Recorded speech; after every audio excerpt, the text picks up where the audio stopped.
Bom dia, Elaine, bom dia, Francisco Geramar, bom dia, Bibi, Isabel Ramos, bom dia, Léo.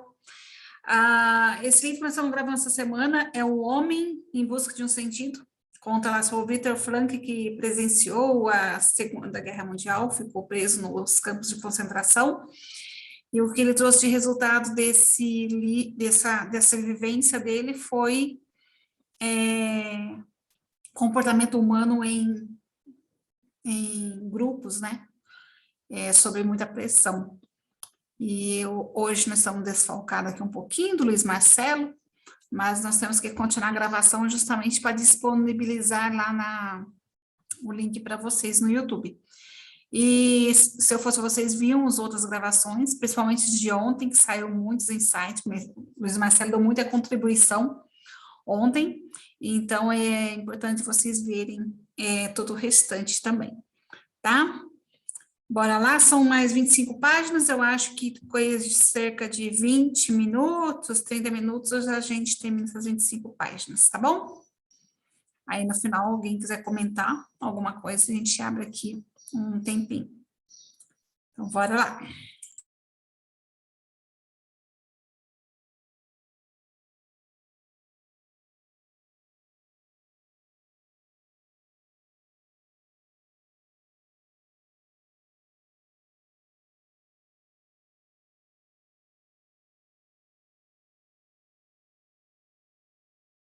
Joguete do destino. Quem não vivenciou pessoalmente a situação reinante num campo de concentração não faz a menor ideia da radical insignificância a que se reduz o valor da vida do indivíduo ali internado. A pessoa com isso perde a sensibilidade e no máximo ainda se dava conta desse desprezo pela existência de indivíduos humanos quando se organizavam transportes de enfermos. Os destinados para o transporte, aqueles corpos consumidos, são simplesmente jogados em cima de carretas de 2 rodas, puxadas então pelos próprios prisioneiros, quilômetros a fio em plena nevasca. Se alguém já estava morto, tinha que ir junto assim mesmo. A lista tinha que conferir. A lista é o principal. A pessoa somente importa na medida em que tem um número de prisioneiro, representando literalmente apenas um número. Viva ou morta, não vem ao caso. A vida do número é irrelevante. O que está por trás deste número, o que representa esta vida, é menos importante ainda. O destino, a história, o nome de uma pessoa. Por exemplo, naquele transporte de doentes em que, na qualidade de médico, fui transferido de um campo bávaro para outro. Havia um jovem companheiro que teria de deixar para trás seu irmão, porque este não estava na lista. Ficou pedinchando junto ao chefe do campo até que este resolveu trocar um que estava na lista, mas queria cair fora no último instante, pelo tão amado irmão. Mas a lista precisava ser cumprida. Nada mais fácil. O irmão simplesmente adotou o número de prisioneiro, nome e sobrenome do companheiro que ficaria em seu lugar, e vice-versa. Pois, como já mencionamos, todos no campo de concentração há muito já não. Mas possuíam seus documentos, e cada um se dava por feliz quando podia considerar propriamente seu nada mais que este seu organismo ainda a respirar, apesar de tudo. Resto, o que ainda pendia sobre a esquálida pele desses semi-esqueletos em farrapos, só interessava ainda aos que ficavam para trás. Com olho clínico e indisfarçada curiosidade, eram vistoriados os muçulmanos destacados para o transporte, a fim de verificar se seus sapatos e suas capas não estavam ainda em estado um pouco melhor que os próprios. Afinal de contas, o seu destino estava selado. Entretanto, para aqueles que podiam ficar e tinham relativas condições de trabalhar, valia tudo que servisse para aumentar a sua chance de sobrevivência. Sentimentais é que não eram. A perda da sensação de ainda ser sujeito humano é agravada pelo fato de a pessoa no campo de concentração experimentar-se a si mesma não só como mero objeto do arbítrio da guarda, mas também como objeto e joguete do destino. Eu sempre fora da opinião e costumava dizer que apenas passados 5 ou 10 anos, é que a pessoa saberia dizer para que foi útil determinado fato em sua vida. O campo de concentração me ensinou algo diferente. Muitas vezes já ficamos sabendo 5 ou 10 minutos depois para que foi bom. Já em Auschwitz eu estabeleci um princípio para mim mesmo cuja validade se revelaria muito cedo e o qual, a seguir, foi também acolhido pela maioria dos meus companheiros. Quando me perguntavam alguma coisa, eu dava uma resposta verdadeira, de modo geral.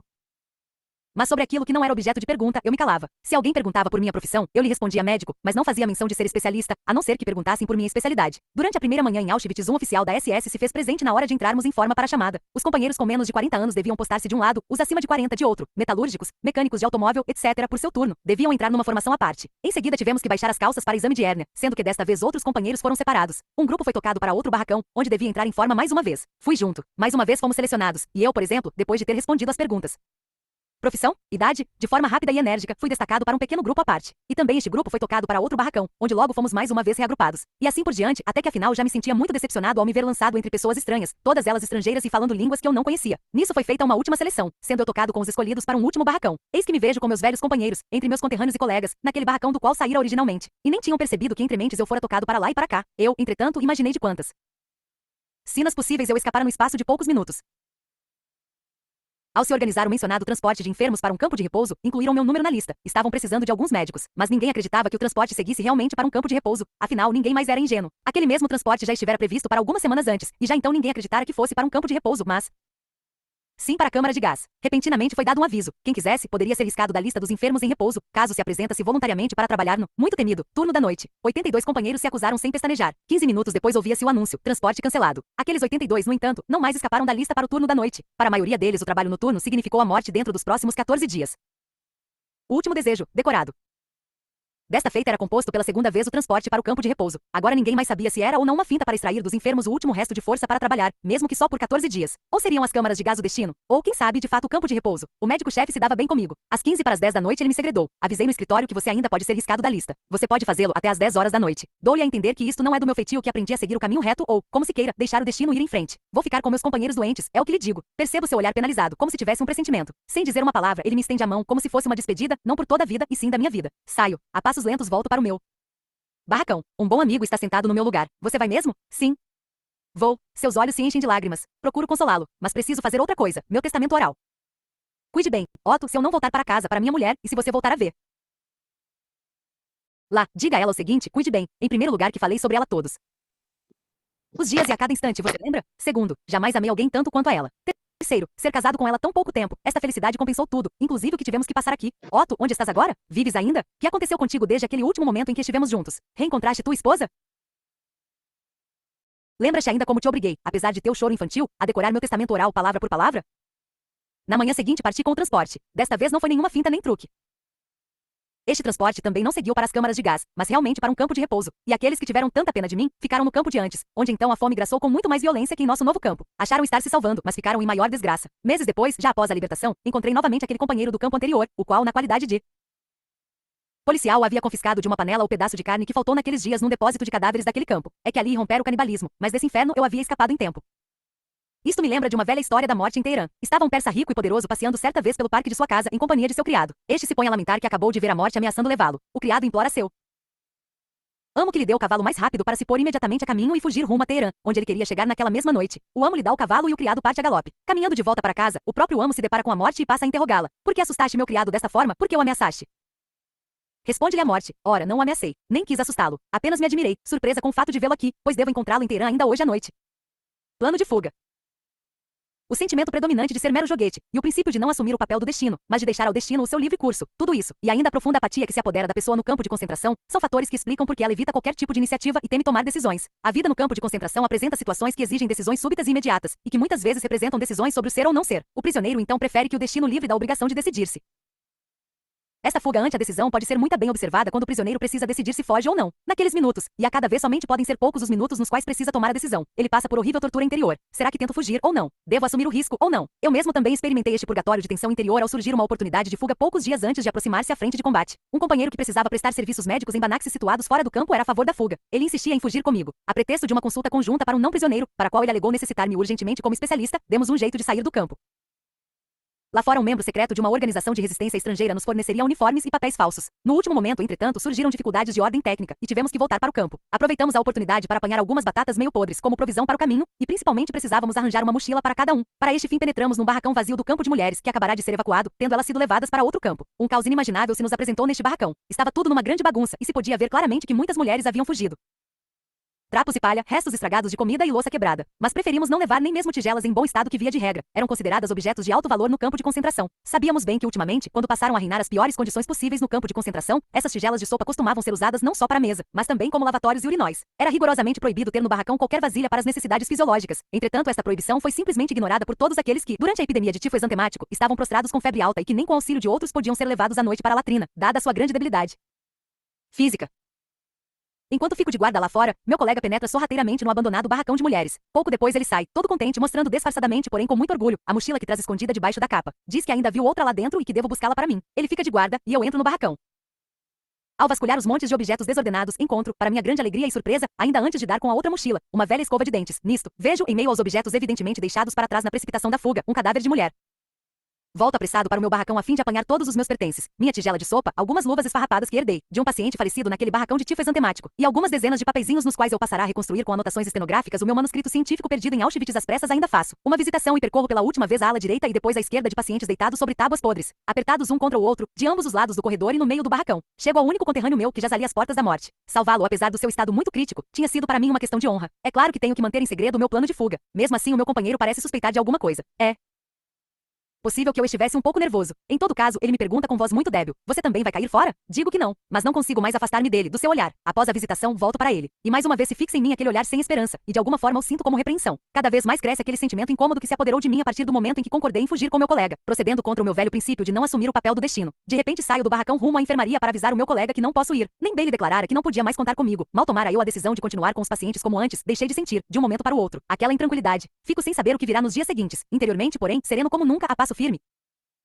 Volto para o meu barracão de tifo exantemático. Sento-me sobre as tábuas, aos pés do meu conterrâneo, procuro consolá-lo e fico batendo papo com os outros companheiros, tranquilizando-os. Chegou então o último dia em nosso campo de concentração. Quase todos os internados haviam sido levados em transportes maciços para outros campos, visto que se aproximava a frente de combate. Os graúdos do campo, os capos e os cozinheiros haviam fugido. Foi dado o aviso de que à noite o campo teria que ser completamente evacuado, incluindo os últimos prisioneiros que restavam, que eram, sem exceção, doentes e alguns poucos médicos e enfermeiros. Constava ainda da comunicação que à noite o campo seria incendiado. Acontece, porém, que à tarde ainda haviam chegado os caminhões que deveriam buscar os doentes. Súbito, trancaram hermeticamente a saída do campo e passaram a vigiar rigorosamente a cerca de arame farpado, de modo que ninguém mais pudesse cruzá-la em algum ponto já meio preparado. Aparentemente queriam incendiar o campo com os prisioneiros restantes lá dentro. Pela segunda vez o meu colega e eu resolvemos fugir. Existem 3 cadáveres para enterrar fora da cerca. Recebemos a incumbência de fazê-lo. É que afora nós dois, não há mais ninguém naquele campo que tenha forças para isso. Quase todos jazem prostrados com febre alta e delírio, nos poucos barracões ainda ocupados. Então tomamos a decisão. Com o primeiro cadáver contrabandeamos a mochila do companheiro, dentro da velha tina usada como maca e caixão. Com o segundo cadáver, levamos minha mochila. Com o terceiro corpo, nós mesmos fugimos. Conseguimos executar bem o nosso plano até o segundo cadáver. Mas antes de levar o terceiro, tenho de esperar. Meu colega avisou que tentaria arranjar algum pedaço de pão para comermos nos dias seguintes na floresta. Fico esperando. Passam-se os minutos, cresce minha impaciência, e ele continua não aparecendo. Logo agora, quando eu já estava antegozando a liberdade, pela primeira vez, depois de 3 anos, iríamos ao encontro da frente de batalha. Somente mais tarde saberíamos que risco enorme teria sido este encontro. Aí no instante em que meu colega finalmente aparece correndo, abre-se o portão de entrada do campo, e lentamente avança um magnífico automóvel cor de alumínio, ostentando grandes cruzes vermelhas. Indo em direção da área de formatura dos prisioneiros, chega o delegado da Cruz Vermelha Internacional de Genebra para tomar sob sua proteção o campo e os seus últimos reclusos. Quem ainda pensaria em fugir? Do interior do carro saem caixas de remédios, cigarros são distribuídos, somos fotografados e a alegria é geral. Agora já não precisamos tentar atravessar as frentes de combate.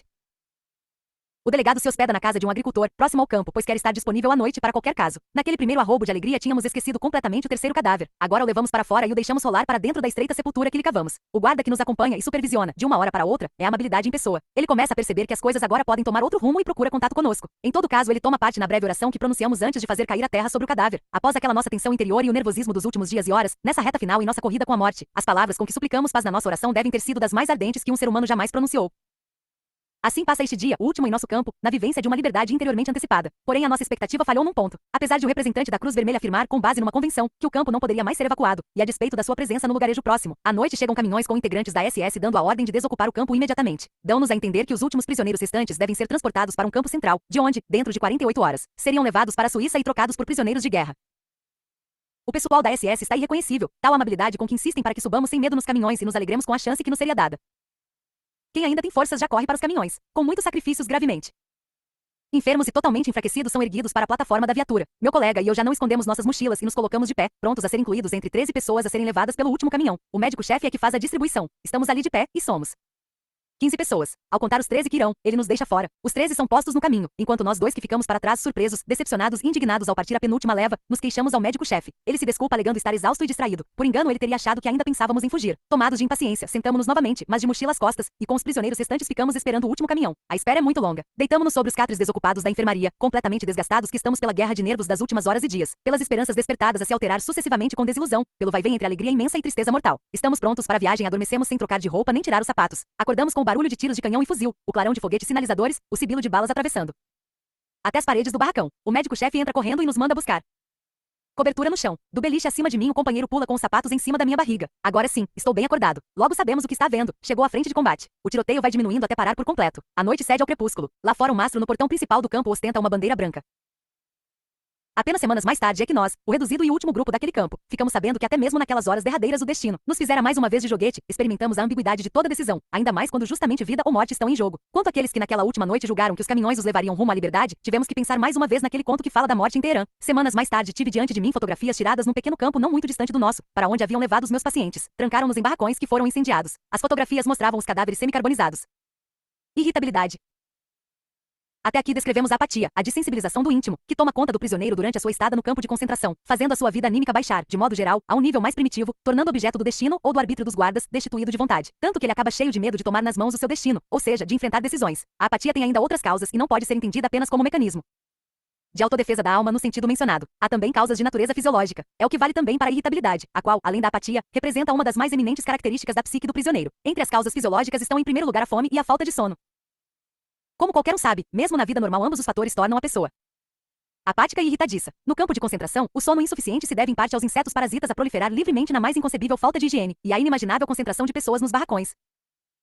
Existe ainda outro fator a contribuir para a apatia e a irritabilidade, que é a ausência daqueles tóxicos da civilização que normalmente servem para atenuá-las, isto é, a nicotina e a cafeína. Aumenta assim a propensão para a apatia e a irritabilidade. Além das causas fisiológicas, existem ainda origens anímicas deste peculiar estado de espírito dos prisioneiros. Trata-se de certos complexos. É compreensível que a maioria dos prisioneiros seja atormentada por uma espécie de sentimento de inferioridade. Antes, cada um de nós havia sido alguém, ou ao menos julgava-se-lo. Agora, no entanto, é tratado literalmente como se fosse um ninguém. Não há dúvida de que o amor próprio, quando ancorado em áreas mais profundas, espirituais, não pode ser abalado pela situação do campo de concentração. Mas quantas pessoas, quantos prisioneiros possuirão um sentimento de autoestima tão bem firmado, mesmo sem refletir muito sobre isso, sem que se conscientize disso, é natural que o prisioneiro mediano se sinta totalmente rebaixado. Esta experiência somente se fazia sentir diante do contraste evidenciado na peculiar estrutura sociológica do campo de concentração. Refiro-me àquela minoria de prisioneiros que passavam, a bem dizer, por gente importante, os capos e cozinheiros, os chefes de depósito e os policiais do campo. Em todos eles havia uma compensação do sentimento primitivo de inferioridade. É que estes não se sentiam rebaixados de maneira alguma, como a maioria dos prisioneiros comuns, mas sentiam-se como se sente uma revista. Alguns se sentiam até como um César em miniatura. A reação anímica da maioria, ressentida e invejosa, ao comportamento daquela minoria, se manifestava de diversas formas, às vezes também em piadas maldosas. Assim, por exemplo, um prisioneiro diz ao outro, referindo-se a um terceiro que é um desses arrivistas: "Esse aí eu conheci quando era apenas presidente do maior banco de... Agora ele se promoveu a capo."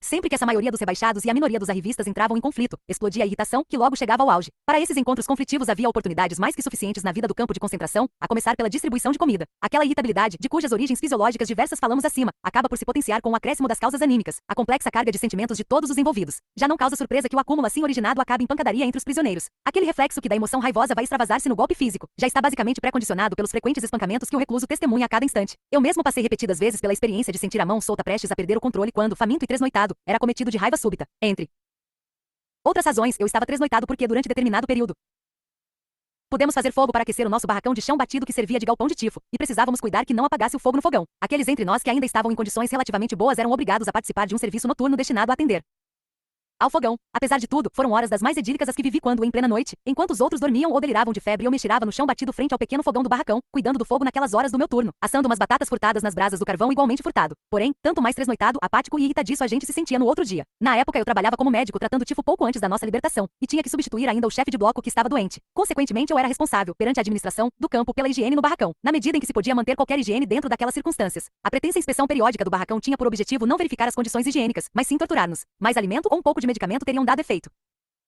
Mas o que lhes importava era apenas que não houvesse uma palhinha no corredor e que os esfarrapados, encardidos e empiolhados cobertores dos enfermos apresentassem um alinhamento perfeito ao pé da cama. Uma vez anunciada a inspeção, eu tinha de cuidar que o chefe ou subchefe do campo de concentração, ao enfiar a cabeça pela porta do nosso barracão para dar uma espiada em seu interior, não percebesse sequer uma palha, nem resto de cinza na frente do fogão, etc. A inspeção não se importava com a sorte das pessoas que habitavam aquele buraco. Importante era que eu tirasse da cabeça raspada o barrete de prisioneiro, batesse os calcanhares e anunciasse em tom marcial: "Barracão de enfermaria sexta 9, 52 doentes de tifo exantemático, 2 enfermeiros, um médico." E já iam embora os inspetores. Mas até que eles viessem, e costumavam vir muitas horas depois de anunciado, ou simplesmente não vinham, eu me via forçado a ficar constantemente arrumando cobertores, catando palhas que caíam das tarimbas e, para completar, ralhar com os pobres diabos que quisessem comprometer no último momento toda aquela ordem e limpeza aparentes. Pois a apatia e insensibilidade, ainda mais acentuadas nos acometidos de febre, os faz reagir apenas quando se grita com eles.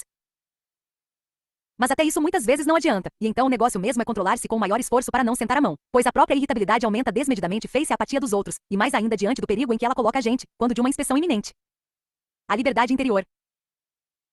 Esta tentativa de descrição psicológica e explicação psicopatológica dos traços típicos com que a estada mais demorada no campo de concentração marca a pessoa parece dar a impressão de que, afinal de contas, a alma humana é clara e forçosamente condicionada pelo ambiente. Na psicologia do campo de concentração, é precisamente a vida ali imposta, e que constitui um ambiente social todo peculiar, que determina, ao que parece, o comportamento da pessoa. Com razão se poderão levantar objeções e fazer várias perguntas. Onde fica a liberdade humana? Não haveria ali um mínimo de liberdade interior, gesto e no comportamento, na atitude frente às condições ambientais ali encontradas? Será que a pessoa nada mais é que um resultado da sua constituição física, da sua disposição caracterológica e da sua situação social? E mais particularmente, será que as reações anímicas da pessoa a esse ambiente socialmente condicionado do campo de concentração estariam de fato evidenciando que ela nem pode fugir às influências desta forma de existência às quais foi submetida à força? Precisa ela necessariamente sucumbir a essas influências? Será que ela não pode reagir de outro modo, por força das circunstâncias, por causa das condições de vida reinantes no campo de concentração? Podemos dar resposta a esta pergunta tanto baseados na experiência como em caráter fundamental. A experiência da vida no campo de concentração mostrou-me que a pessoa pode muito bem agir fora do esquema. Haveria suficientes exemplos, muitos deles heróicos, que demonstraram ser possível superar a apatia e reprimir a irritação, e continua existindo, portanto, um resquício de liberdade do espírito humano, de atitude livre do eu frente ao meio ambiente, mesmo nessa situação de coação aparentemente absoluta, tanto exterior como interior. Quem dos que passaram pelo campo de concentração não saberia falar daquelas figuras humanas que caminhavam pela área de formatura dos prisioneiros, ou de barracão em barracão, dando aqui uma palavra de carinho, entregando ali a última lasca de pão, e mesmo que tenham sido poucos, não deixam de constituir prova de que no campo de concentração se pode privar a pessoa de tudo, menos da liberdade última de assumir uma atitude alternativa frente às condições dadas. E havia outra alternativa. A cada dia, a cada hora no campo de concentração havia milhares de oportunidades de concretizar esta decisão interior, uma decisão da pessoa contra ou a favor da sujeição aos poderes do ambiente que ameaçavam privá-la daquilo que é a sua característica mais intrínseca, sua liberdade, e que a induzem com a renúncia à liberdade e à dignidade, a virar mero joguete e objeto das condições externas, deixando-se por elas cunhar um prisioneiro típico do campo de concentração. Deste último ponto de vista, também a reação anímica dos internados nos campos de concentração, em última análise, somente pode ser interpretada como algo mais que mera expressão de certas condições físicas anímicas e sociais, por mais que todas elas, seja a falta de calorias, seja a deficiência de sono, sejam os mais diversos complexos anímicos, pareçam sugerir que a decadência da pessoa esteja vinculada à lei normativa G7, S.G. de uma psique típica do campo de concentração. Aquilo que sucede interiormente com a pessoa, aquilo em que o campo de concentração parece transformar. Lá revela ser o resultado de uma decisão interior. Em princípio, portanto, toda pessoa, mesmo sob aquelas circunstâncias, pode decidir de alguma maneira no que ela acabará dando em sentido espiritual. Um típico prisioneiro de campo de concentração, ou então uma pessoa humana que também ali permanece sendo ser humano e conserva sua dignidade.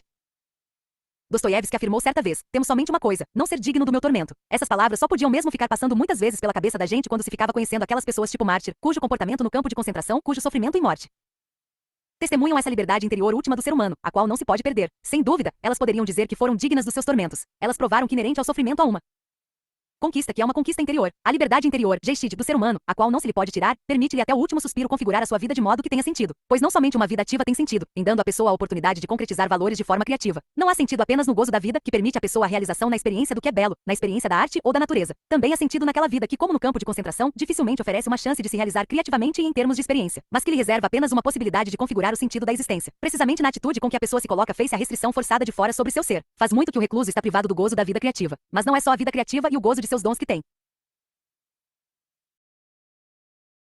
sentido. Se é que a vida tem sentido, também o sofrimento necessariamente o terá.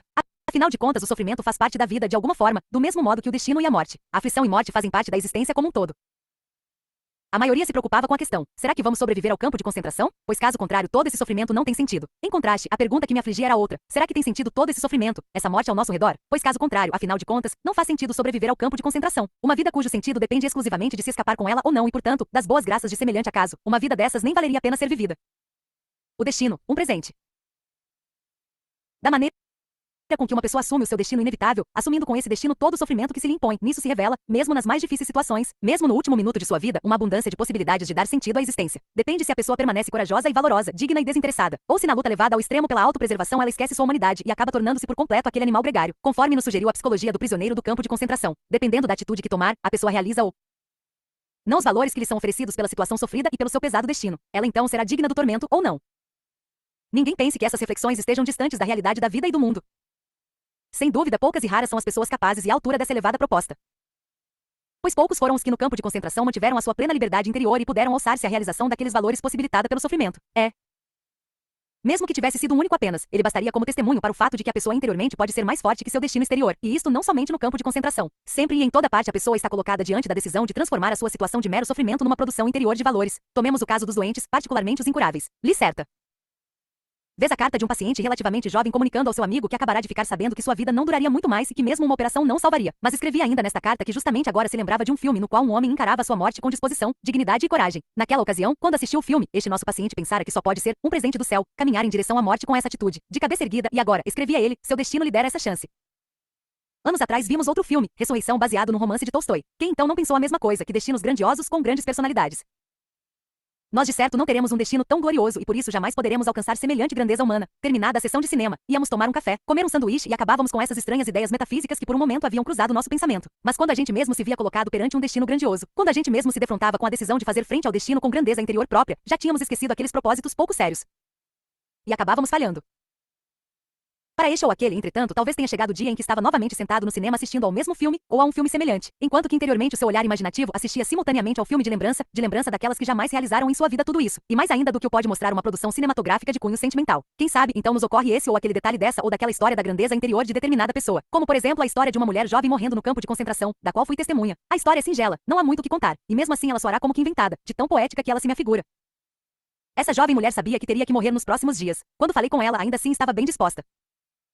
Sou grata a meu destino por ser assim tão duro comigo, foi o que ela me disse textualmente, pois em minha vida burguesa anterior eu estive mal acomodada demais e minhas ambições espirituais não eram lá muito sérias. Em seus últimos dias ela estava completamente ensimesmada. Essa árvore ali é a única amiga em minhas solidões, disse-me ela apontando pela janela do barracão. Lá fora um castanheiro estava em plena florescência e do catre da enferma podia-se enxergar, pela pequena janela do barracão da enfermaria, um único ramo verdejante com 2 flores. Com essa árvore eu converso muitas vezes, disse ela. Fico meio desconcertado, sem saber como interpretar as suas palavras. Estaria ela sofrendo de alucinações e delírios? Por isso lhe pergunto se a árvore também lhe responde sim, e que lhe estaria dizendo. Respondeu-me. Ela me disse, estou aqui, eu sou a vida eterna. Análise da existência provisória. Dissemos acima que a razão última para a deformação da realidade vital interior da pessoa no campo de concentração não está nas causas psicofísicas enumeradas, mas que ela se origina, em última análise, numa livre decisão. Isso queremos detalhar a seguir. A observação psicológica dos reclusos, no campo de concentração, revelou em primeiro lugar que somente sucumbe às influências do ambiente no campo. Em sua evolução de caráter, aquele que entregou os pontos espiritual e humanamente, mas somente entregava os pontos àquele que não tinha mais em que se segurar interiormente. Em que deveria e poderia consistir esse apoio interior? Eis a nossa questão. Os relatos e descrições de casos vividos por ex-prisioneiros como Gordon em que o mais deprimente era o fato de o recluso geralmente nunca saber quanto tempo ele ainda teria que passar no campo de concentração. Ele não conhece o prazo para a libertação. Este se entrava em cogitação. O que não acontecia no nosso campo era tão indeterminado que na prática a duração do confinamento não só era impossível de se conhecer, mas podia ser considerada ilimitada. Um conhecido pesquisador na área da psicologia apontou certa vez para o fato de que a forma de existência no campo de concentração poderia ser caracterizada como uma existência provisória. De nossa parte precisamos complementar essa caracterização dizendo que a existência do prisioneiro em campo de concentração pode ser definida como provisória sem prazo. Ao chegar a um campo de concentração, os recém-internados geralmente pouco sabiam sobre as condições ali vigentes. Os que voltavam tinham que se calar e de certos campos jamais alguém regressara. Ao pôr os pés no campo, entretanto, alterava-se o cenário interior. Com o fim da incerteza também já chegava a incerteza do fim. Não se podia prever quando chegaria ao fim essa forma de existência, se é que jamais sucederia. Como se sabe, o termo latino finis tem 2 significados, fim e meta. A pessoa cuja situação não permite prever o final de uma forma provisória de existência também não consegue viver em função de um alvo. Ela também não consegue mais existir voltada para o futuro, como faz a pessoa numa existência normal. Concomitantemente altera-se toda a estrutura de sua vida interior. Começam a aparecer sinais de decaimento interior como os conhecemos também de outras áreas de vivência. Numa situação psicológica idêntica encontra-se, por exemplo, o desempregado. Também a sua existência se tornou provisória e também ele, de certo modo, não pode viver voltado para o futuro, em função de um alvo neste futuro. Pesquisas psicológicas sistemáticas junto a mineiros desempregados permitem analisar os efeitos deste modo deformado de existência sobre a percepção do tempo, sobre o tempo interior ou tempo de vivência, como se o denomina na psicologia. No campo de concentração era assim, um breve período de tempo, por exemplo.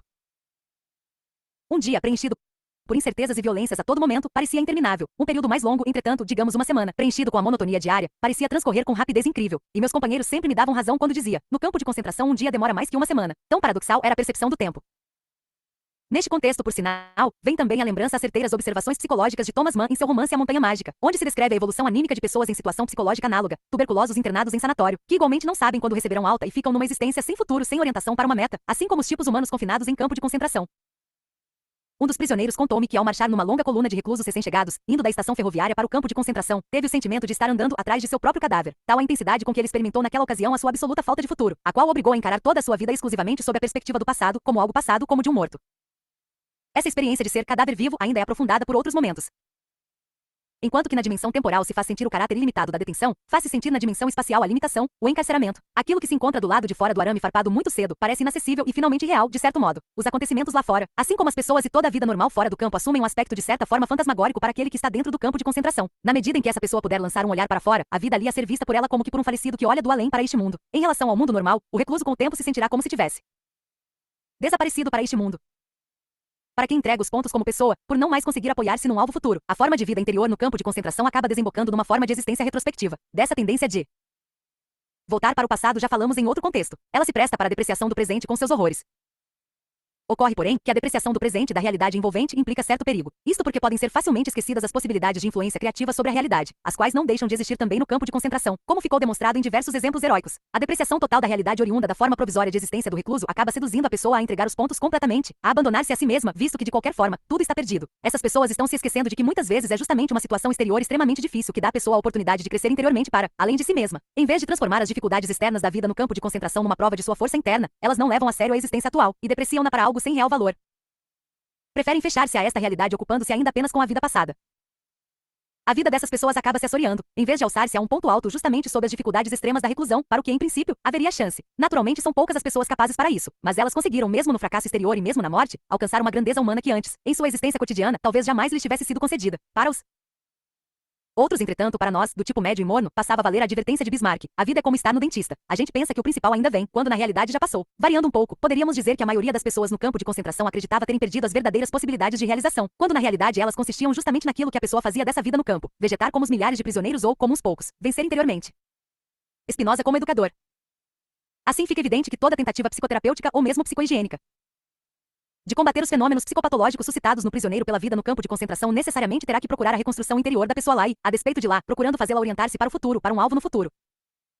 Instintivamente, um ou outro recluso o fez por si. A maioria dispunha de algo que o sustentava, e geralmente se tratava de um pedaço de futuro. Não deixa de ser uma peculiaridade do ser humano que ele somente pode existir propriamente com uma perspectiva futura, de certa forma subespécie a eternitatis, perspectiva da eternidade. Nos momentos difíceis de sua existência, ele sempre de novo se refugia nesta dimensão futura. Muitas vezes isto pode tomar a forma de um truque. No que tange a mim, lembro-me da seguinte experiência: quase chorando de dor nos pés lesionados postos em sapatos abertos, num frio terrível e enfrentando um vento gelado, eu ia mancando na longa coluna no caminho de vários quilômetros entre o campo e o local da obra. Meu espírito se ocupava sem cessar com os milhares de pequenos problemas de nossa mísera vida de campo de concentração. Que vamos comer à noite? Não será melhor trocar a rodela extra de linguiça por um pedaço de pão? Será que devo negociar por uma tigela de sopa o último cigarro que recebi de prêmio 2 semanas atrás? Como vou conseguir um pedaço de arame para substituir o que quebrou e que servia para fechar os sapatos? Será que vou me integrar em tempo ao habitual grupo de trabalho no local da obra, ou vou me despachar para outra turma com capataz brutal e violento? E que poderia eu fazer para cair no agrado de determinado capo, que me poderia proporcionar a imensa felicidade de ser utilizado como trabalhador de depósito no próprio campo de concentração, de modo que não precisasse mais acompanhar diariamente essa marcha terrível? Já me causa repugnância essa compulsão cruel que força meu pensamento a se atormentar diária e constantemente só com esse tipo de problemas. Eis que então aplico um truque. Vejo-me de repente ocupando a tribuna de um grande auditório magnificamente iluminado e aquecido, diante de mim um público a ouvir atento, sentado em confortáveis poltronas, enquanto vou falando, dou uma palestra sobre a psicologia do campo de concentração, e tudo aquilo que tanto me tortura e oprime acaba sendo objetivado, visto e descrito da perspectiva mais alta da ciência. Através desse truque consigo alçar-me de algum modo para cima da situação, colocar-me acima do tempo presente e de seu sofrimento, contemplando-o como se já estivesse no passado e como se eu mesmo, com todo o meu tormento fosse objeto de uma interessante investigação psicológico-científica por mim mesmo empreendida. Diz Spinoza em sua Ética e Fectur que parciu esta, desinia-se parciu simulac e eius clarum e distinctam formamos ideum. A emoção que é sofrimento deixa de ser sofrimento no momento em que dela formarmos uma ideia clara e nítida. Ética, quinta parte, do poder do espírito ou a liberdade humana, sentença terceira. Quem não consegue mais acreditar no futuro, seu futuro, está perdido no campo de concentração. Com o futuro, tal pessoa perde o apoio espiritual, deixa-se cair interiormente e decai física e psiquicamente. Geralmente isto acontece de forma até bastante repentina, numa espécie de crise cujos sintomas o recluso relativamente experiente conhece muito bem. Cada um de nós temia aquele momento em que se manifestava pela primeira vez essa crise, não em si próprio, pois então já teria sido indiferente e sim em seus amigos. Geralmente essa crise se configurava da seguinte maneira: a pessoa em questão certo dia ficava simplesmente deitada em seu barracão, e ninguém conseguia persuadi-la a botar a roupa, ir ao lavatório ou mesmo a se apresentar na formatura de chamada. Nada mais surtia efeito, nada lhe metia medo, nem súplicas, nem ameaças, nem golpes, tudo em vão. O sujeito simplesmente ficava deitado, não se mexia, e quando uma doença provocava essa crise, a pessoa se negava inclusive a ser transportada para o ambulatório ou tomar qualquer medida em prol de si mesma. Ela entrega os pontos. Fica deitada até nas próprias fezes e urina, pois nada mais a interessa. Certa vez vivenciei de forma dramática a importância da relação existente entre esse perigosíssimo entregar os pontos, o deixar-se cair por um lado, e a perda da vivência em função do futuro por outro. O chefe do meu bloco, um estrangeiro que outrora fora um compositor musical bastante conhecido, disse-me certo dia: Ei, doutor, gostaria de lhe contar uma coisa. Há pouco tempo tive um sonho curioso. Uma voz me disse que eu poderia expressar um desejo, que poderia dizer o que gostaria de saber e ela me responderia a qualquer pergunta. Sabe o que eu perguntei? Quero saber quando a guerra terminará para mim. Sabe o que quero dizer? Para mim. Isto é, queria saber quando seremos libertos do nosso campo de concentração, ou seja, quando terminarão os nossos sofrimentos. Perguntei-lhe quando tivera esse sonho. Em fevereiro de 1945 respondeu: Estávamos no começo de março. E o que te disse então a voz em sonho? Continuei perguntando. Bem baixinho, me segredou, em 30 de março. Quando este meu companheiro me narrou seu sonho, estava ainda cheio de esperança, convicto de que cumpriria o que anunciará aquela voz. Mas a data profetizada se aproximava cada vez mais e as notícias sobre a situação militar, na medida em que penetravam em nosso campo, faziam parecer cada vez menos provável que a frente de batalha de fato nos trouxesse a liberdade ainda no mês de março. Deu-se então o seguinte: em 29 de março aquele companheiro foi repentinamente atacado de febre alta. Em 30 de março, no dia em que de acordo com a profecia a guerra e o sofrimento, para ele, chegaria ao fim, ele caiu em pleno delírio e finalmente entrou em coma. No dia 31 de março ele estava morto. Falecera de tifo exantemático. Quem conhece as estreitas relações existentes entre o estado emocional de uma pessoa e as condições de imunidade do organismo, compreenderá os efeitos fatais que poder ter a súbita entrega ao desespero e ao desânimo. Em última análise, meu companheiro foi vitimado porque sua profunda decepção pelo não cumprimento da libertação pontualmente esperada reduziu drasticamente a capacidade de seu organismo contra a infecção de tifo exantemático já latente. Paralisaram-se sua fé no futuro e sua vontade de futuro, acabando seu organismo por sucumbir à doença. Assim a voz do seu sonho acabou prevalecendo. Este caso isolado e as conclusões dele tiradas coadunam-se com outra observação para a qual o médico-chefe do nosso campo chamou a minha atenção certa vez. Na semana entre o Natal de 1944 e o Ano Novo de 1945, irrompeu uma mortandade jamais vista anteriormente no nosso campo de concentração. Também o médico-chefe foi de opinião de que as causas da mesma não estavam no agravamento das condições de trabalho ou de alimentação ou numa eventual alteração climática ou, mesmo, novas epidemias. Antes, a causa dessa mortandade em massa devia ser procurada exclusivamente no fato de a maioria dos prisioneiros ter se entregue à habitual e ingênua esperança de estar de volta em casa já para o Natal. Como, porém, as notícias dos jornais fossem tudo menos animadoras ao se aproximar aquela data, os reclusos foram tomados de desânimo e decepção gerais, cuja perigosa influência sobre a capacidade de resistência dos prisioneiros se manifestou justamente também naquela mortandade em massa daquele período. Dissemos acima que toda tentativa de restabelecer interiormente as pessoas no campo de concentração pressupõe que consigamos orientá-los para um alvo no futuro. A divisa que necessariamente orientou todos os esforços psicoterapêuticos ou psicohigiênicos junto aos prisioneiros talvez encontre sua melhor expressão nas palavras de Nietzsche. Quem tem por que viver aguenta quase qualquer como. Portanto, era preciso conscientizar os prisioneiros, à medida em que era dada a oportunidade, do porquê de sua vida, do seu alvo, para assim conseguir que eles estivessem também interiormente à altura do terrível, como da existência presente, resistindo aos horrores do campo de concentração. E inversamente, ai daquele que não via mais a meta diante de si em sua vida, cuja vida não tinha mais conteúdo, mas perdia o sentido de sua existência e assim todo e qualquer motivo para suportar o sofrimento. Essas pessoas perdiam a estrutura e deixavam-se cair muito cedo. A expressão típica com que replicavam a toda e qualquer palavra animadora era sempre a mesma: não tenho mais nada a esperar da vida. Como se reagir a esta atitude? Perguntar pelo sentido da vida.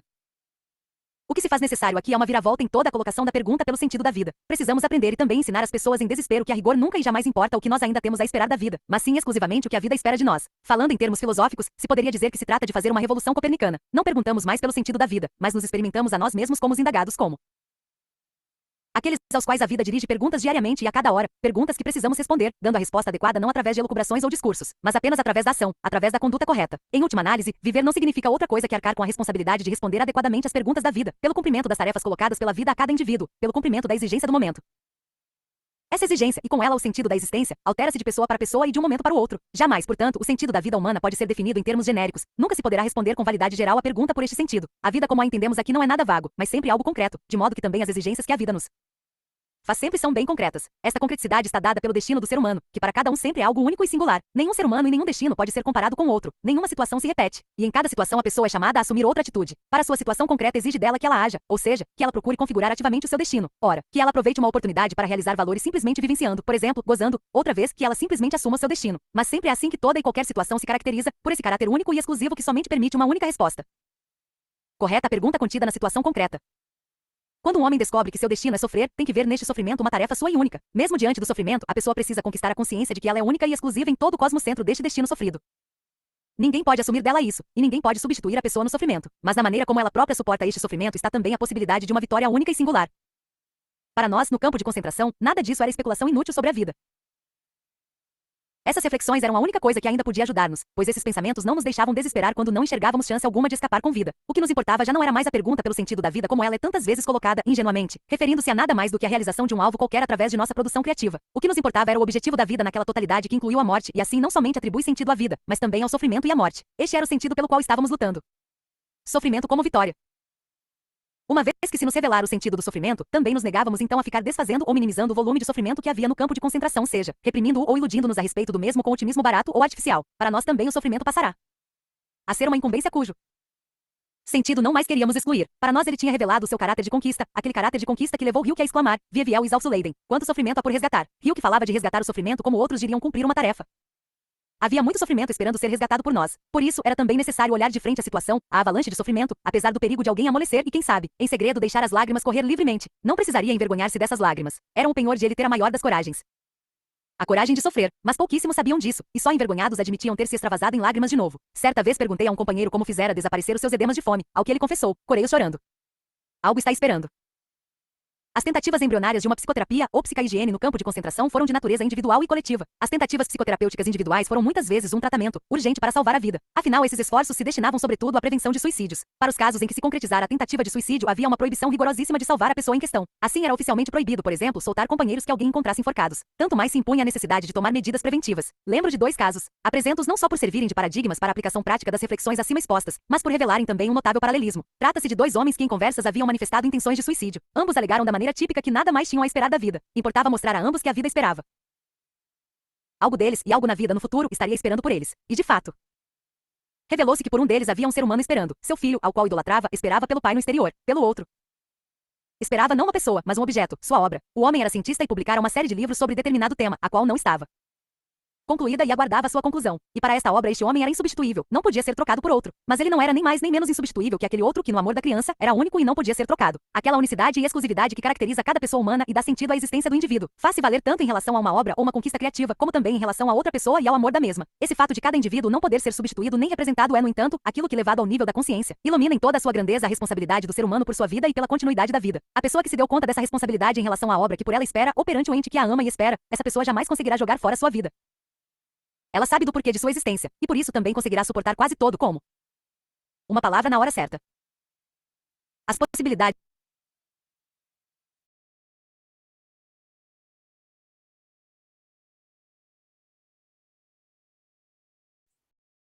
Pronto, deu 25 páginas. Eu anotei algumas coisas aqui para comentar, como, por exemplo, o campo de concentração que cada um de nós vivemos, né?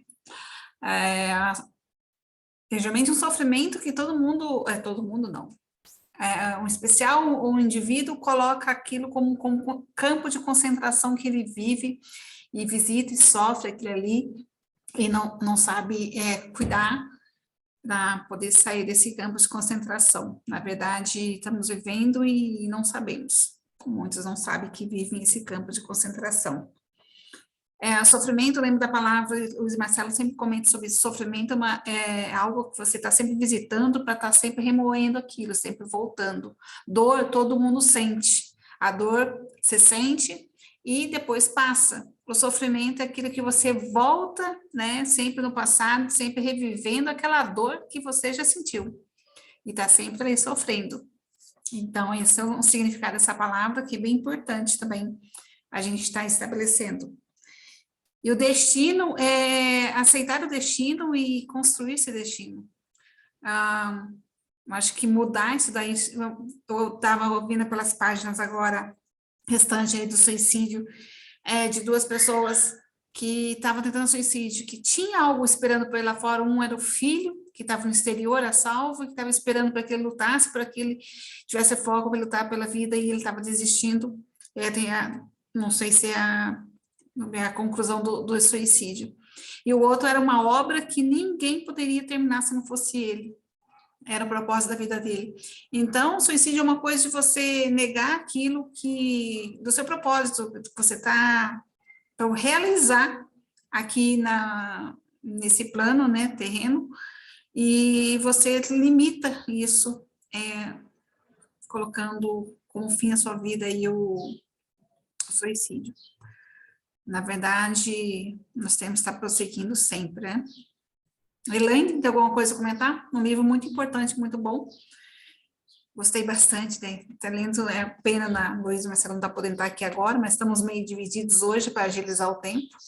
Mas espero que ele deixe a sua palavra depois no final, um complemento aí do livro. Eu acho que você já falou tudo mesmo, né? Só que muitas vezes as pessoas vivem a guerra dentro delas mesmas, sem uma guerra de verdade, né? Então a guerra está dentro. E essa falta de propósito, porque, como você falou, às vezes as pessoas desistem do propósito delas, mas muitas nem sabem qual é o propósito. E isso também caminha para esse lugar, né, do suicídio, como você falou, da falta de esperança, né, porque quando a gente tem um foco, a gente tem um propósito, aí a gente caminha em direção a ele, tem força, né, força, fé, coragem para atingir isso tudo, né, então eu penso que é isso mesmo, né. Você falou tudo. E geralmente estava pensando aqui, quando estava falando, às vezes a pessoa fica procurando o propósito fora, externamente. E às vezes o propósito está nela. E está ela continuar, e ela levar essa vida, essa alma a estar crescendo, né? Está dentro dela mesma o propósito. E às vezes a gente fica procurando externo. Algo que te motive externamente para continuar aí, às vezes não, aquilo, o propósito é a vida dela, O propósito é ela continuar ela aprendendo, absorvendo tudo que ela está vendo. Então, nós estamos num momento aí de medo por causa de eleições, né, de insegurança, mas como o Luiz Marcelo disse ontem, a liberdade causa insegurança. A liberdade causa isso de você não saber o que vai acontecer. Mas isso é liberdade, toda liberdade é um risco, você vai continuar e aquilo que vai ser um mundo criativo, um mundo de imaginário, é um mundo que você vai estar construindo aí, com as adversidades ou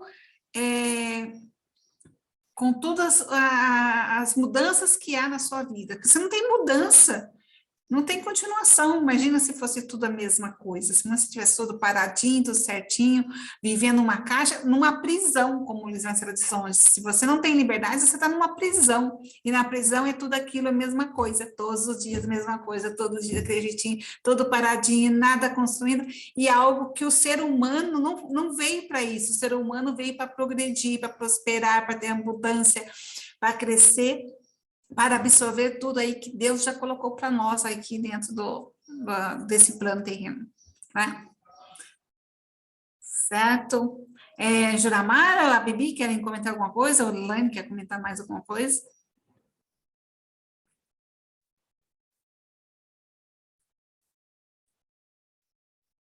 Juramar, Isabel, a nossa Bibi. Ele falou na vida normal você já não tem certeza de nada, né? Do amanhã. Agora imagina dentro do campo de concentração.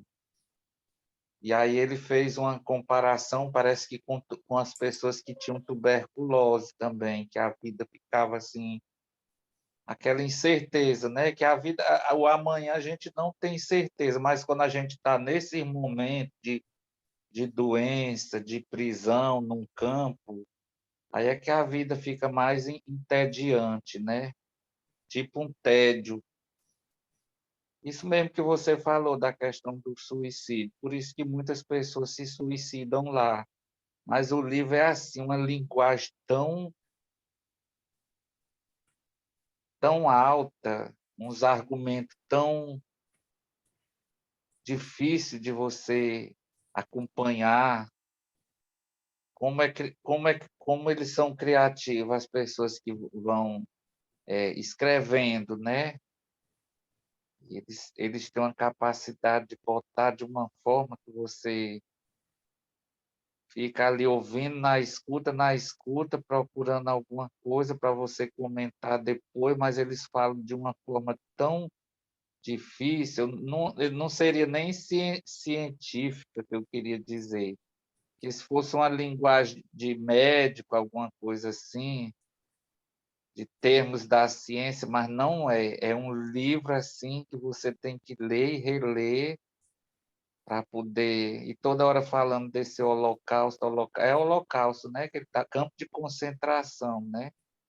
E eu nem Isso. sabia que as pessoas eram selecionadas e passavam de um alojamento para o outro, que ele falou aí na questão que estava com pessoas que falavam línguas diferentes, aí foi selecionado para ir para um outro alojamento, depois para outro, até que ele chegou onde tinha pessoas que tinham mais ou menos a mesma identidade dele, né? Acho que falava a mesma língua, então.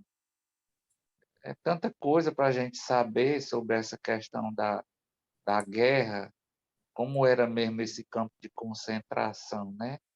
E aí, para a gente saber, tem que ficar atento nesses 3 dias de leitura.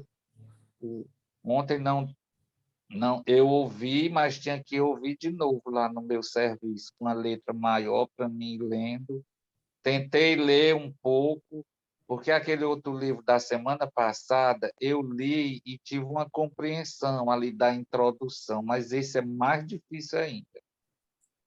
Agora é difícil, é um prédio bem alto, que o Luiz Marcelo, talvez se eu falasse isso para o Luiz Marcelo, disse, é difícil, é um...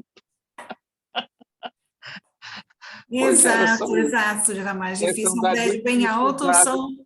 são coisas Às que a vezes, gente... O livro tá bem, assim, tem livros, né, tem filmes. Tem muitos filmes também que relatam muito essa época da Segunda Guerra, e não está muito diferente do que está acontecendo hoje lá na Europa, na Ucrânia, e um risco de uma guerra mundial que nós estamos aí iminentes, né?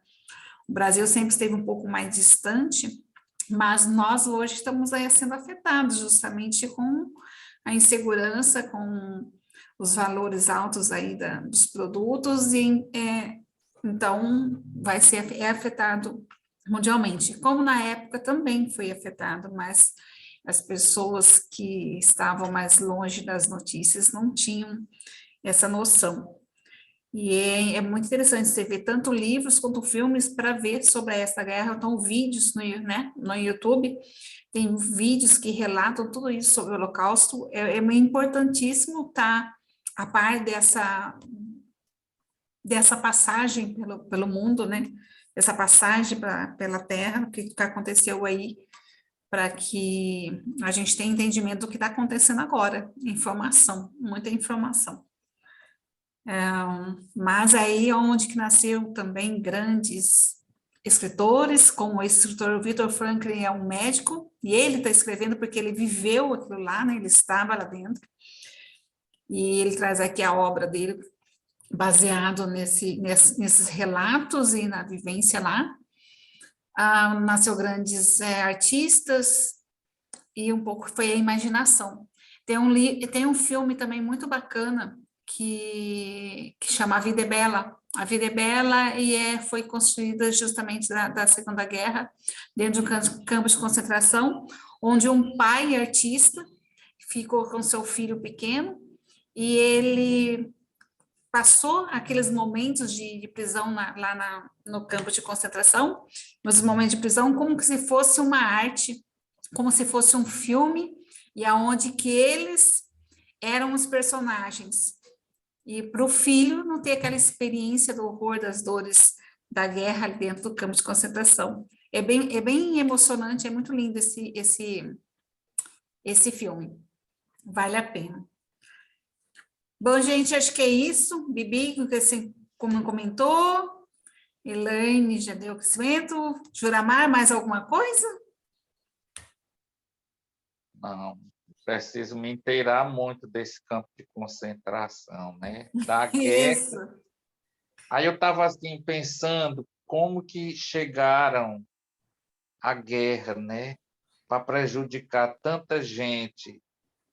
E será que está acontecendo essa guerra aí na Ucrânia, né? E será que vão acontecer novas guerras? Ou por que o ser humano ele não cresce ao ponto de não ter mais guerra? Porque às vezes as guerras acontecem até dentro da casa da gente, pelo egoísmo e falta de amor. E aí eu fico nessa preocupação. Às vezes Exato. no ambiente de trabalho, a gente vê colegas querendo massacrar o outro, querendo denunciar por pequenas Exato. coisas. Eu digo Então, como estamos numa guerra no Brasil aí, agora de votos.